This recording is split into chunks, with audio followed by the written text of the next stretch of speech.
देखिए, महंगाई एकाएक नहीं उछली है, लगातार हमारी नीतियों की कमी रही है। हमारे वित्त मंत्री की जो नीति होनी चाहिए थी महंगाई को नियंत्रण में लाने की, मुद्रास्फीति को कम करने की, ऐसी कोई ठोस नीति अभी तक नहीं दिखाई पड़ी है। लगातार प्रणब मुखर्जी ये दावा करते रहे हैं कि अगर एनवायरमेंट ठीक होता है, अगर वातावरण ठीक रहता है तो जलवायु ठीक रहती है, तो उपज अच्छी होगी, और उपज अच्छी होगी तो महंगाई दर कम होगी।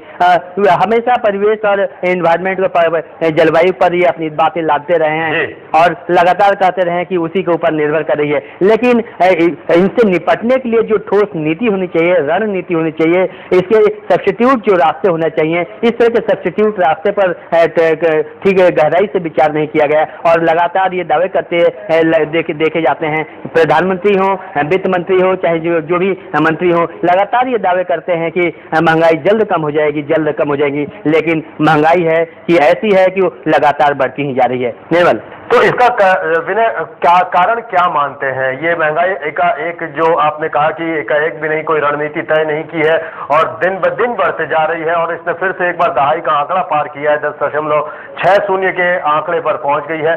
तो क्या कारण मानते हैं इसका, और कौन है इसके लिए जिम्मेवार?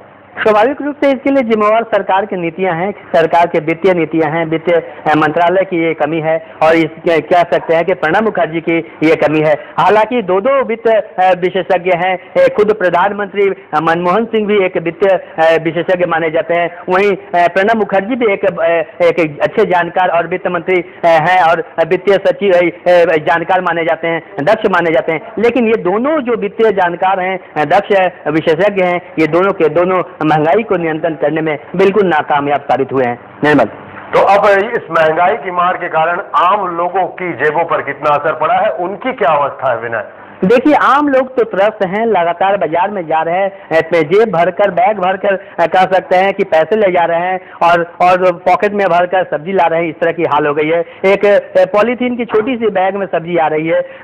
एक जो आलू को छोड़कर अगर दूसरी सब्जियों की बात करें तो महंगाई की मार उस पर इतनी ज्यादा पड़ी है कि ये लोग खाने पीने की चीजों में भी कमी कर दिए हैं। और उत्सव का माहौल है, उत्सव के माहौल में लगातार खूब पकवान खाते हैं लोग, नई नई चीजें खाते हैं, स्वाद का अपनी जीभ के एक काफी सुस्वादु भोजनों के बनाकर उसको खाते पीते हैं लोग। लेकिन महंगाई की जिस तरह से मार पड़ी है, उस तरह से लगता है कि ये खाने पीने की जो तमाम व्यवस्थाएं होंगी घर पर, इस बार उसमें कटौती जरूर होगी।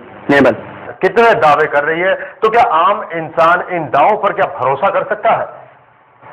करने वाली बात नहीं है, क्योंकि आम लोग ये आंकड़े नहीं समझते हैं। ये 3.2% से बढ़कर 8.2% पहुंच गया, 8.5% पहुंच गया। इस तरह के जो आंकड़े हैं, ये आंकड़ों की बातें करते हैं और वित्त मंत्री आंकड़ों पर ज्यादा विश्वास करते हैं। लेकिन आम लोग जो हैं, उन्हें ये साफ साफ समझ में आता है कि उनके जेब कितनी ढीली हो रही है, जेब से पैसा कितना निकल रहा है और उनके घर में सामान कितना आ रहा है। ये सीधी सी बात है। लेकिन जहां तक आंकड़ों की अगर बात करें, हम उसमें अगर डिटेल्स में जाएं, तो ये जो दावा कर रहे हैं लगातार जी महंगाई की मुद्रास्फीति गिरेगी या महंगाई में कमी आएगी, महंगाई की मार पर कमी पड़ जाएगी, और हम वही हमारे देश का विकास दर, ग्लोबल वार्मिंग, ग्लोबल क्राइसिस के बावजूद हमारे देश का विकास दर हमेशा ठीक बना रहेगा। तो ये दावे के पीछे ढेर सारे लॉजिकल कारण भी हैं। ये ऐसा नहीं है कि प्रणब मुखर्जी बेफजूल दावे कर रहे हैं, ऐसा नहीं है, क्योंकि भारतीय विकास दर के बहुत सारे दावे हैं। जो दावे हैं उसके ठोस कई सारे कारण इसलिए हैं क्योंकि भारत की जो स्ट्रेटेजी है, आर्थिक स्थिति है, वो दूसरे देशों की तुलना में कहीं दूसरी तरह से मजबूत है।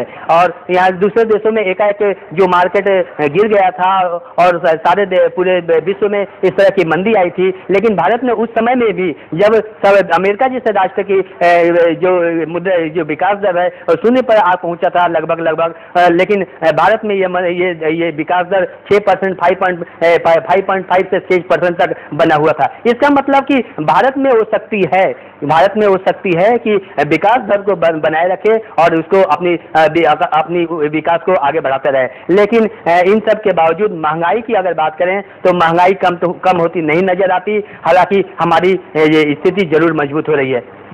तो ऐसा क्यों हो रहा है विनय? क्या लगता है आपको इसके पीछे? आखिर सरकार के जो सारे दावे हैं वो खोखले साबित क्यों हो रहे हैं? देखिए, सरकार जो दावे कर रही है कि उसके पीछे सीधी सीधी एक कारण जो मुझे दिखाई पड़े है कि जो स्ट्रांग एक एक्टिविटीज होना चाहिए, एक नीति होनी चाहिए महंगाई को नियंत्रित करने के लिए, ऐसी कोई नीति पर बात नहीं हो रही है। हालांकि जो पुराने आंकड़ों के हिसाब से बात की जा रही है, एजम्पशन के हिसाब से ये लोग हिसाब लगा रहे हैं कि अगर ऐसा होता है, अगर मानसून ऐसा बनता है तो ऐसा विकास होगा, अगर मानसून इस तरह का होता है तो इस तरह का होगा। लेकिन ये मानसून के ऊपर जो निर्भर करके जो आंकड़े बनाए जाते हैं ये कभी ठीक नहीं बैठते हैं। हालांकि मानसून अगर ऐसा होता है, अगर मानसून खराब भी होता है तो इससे सब्स्टिट्यूट कैसे निपटा जा सकता है, इसकी बात होनी चाहिए। सरकार को इस तरह की भूमिका लेने की जरूरत है कि अब अगर मानसून में खराबी आती है और अगर बाजार में इस तरह के मानसून में खराबी के चलते सब्जी और उपज में कमी आती है तो बाजार काफी नीचे जाएगा और बाजार दर बढ़ेगा और जो आर्थिक मंदी बढ़ेगी और जेब से महंगाई बढ़ेगी। तो इस तरह की जो बात है, महंगाई बढ़ने की बात है, तो बाजार दर पर कैसे नियंत्रण किया जाए, बाजार में ये महंगाई न बढ़े, इस पर कैसे नियंत्रण हो। कालाबाजारी जो है ये भी एक बड़ी कारण है और कालाबाजारी कैसे रोका जाए, ये काला धन है ये भी एक बड़ा कारण है महंगाई के बढ़ने का, इसको कैसे लाया जाए। तो इन सब चीजों पर जो स्ट्रांग एक कदम उठाने चाहिए थे सरकार को, ऐसा कोई कदम उठाया जाता नहीं दिख रहा है। निर्मल।